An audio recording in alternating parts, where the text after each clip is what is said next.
The UFC Featherweight champion Conor McGregor told TMZ that he would love to have a rematch with Nate Diaz. He said, "I'm ready to go again. I had a great time. It was a good fight.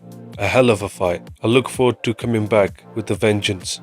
I mean, it's one that interests me, most certainly. You know, when I look at the fight, I was winning the fight. I won the first round and a half, I feel. I'd love to get that one back. We'll see how it goes. Money talks. Life is good."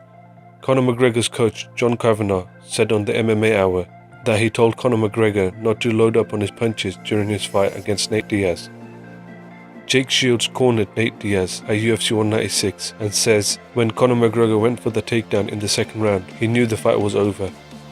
Mike Tyson said Conor McGregor moved up too fast and too soon. He said, "My personal opinion, I think he went up too fast in weight, and I think he fought the wrong guy in that weight. It's just something that happens in fighting, and we all should learn from our mistakes. That's what fighting is about, learning from our mistakes, improving our mistakes, and improving ourselves, not giving up."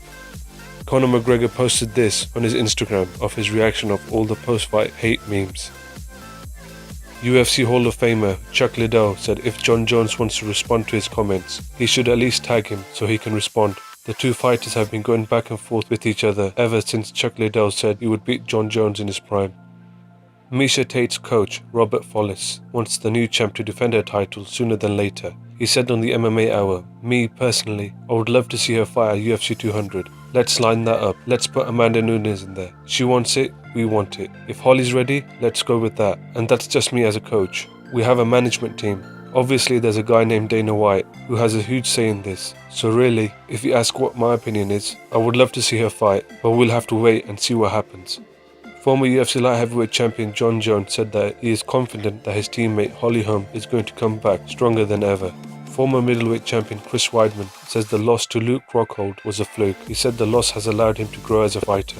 UFC bantamweight champion Dominic Cruz has said that Uriah Faber hasn't evolved as a fighter at all. He said, "I don't think he's regressed. I don't think he's gotten worse. I think that he's stayed the same and the game has progressed. That's the difference. I think Faber is uncoachable. I think that anytime somebody goes in there to coach him, he ends up kicking them out because he has to be the alpha. I think that's been the downfall of his career."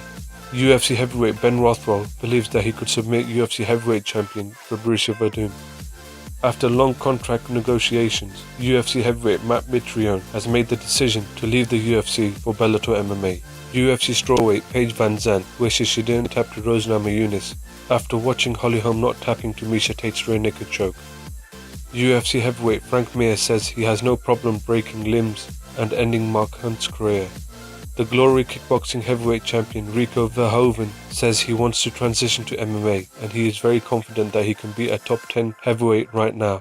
World Series of Fighting bantamweight champion Marlon Moraes wants to test free agency after his contract is up. The UFC has announced that Dustin Poirier will face Bobby Green at UFC 199. Thank you for watching this video. Stay tuned for this week's MMA Release. Thank you.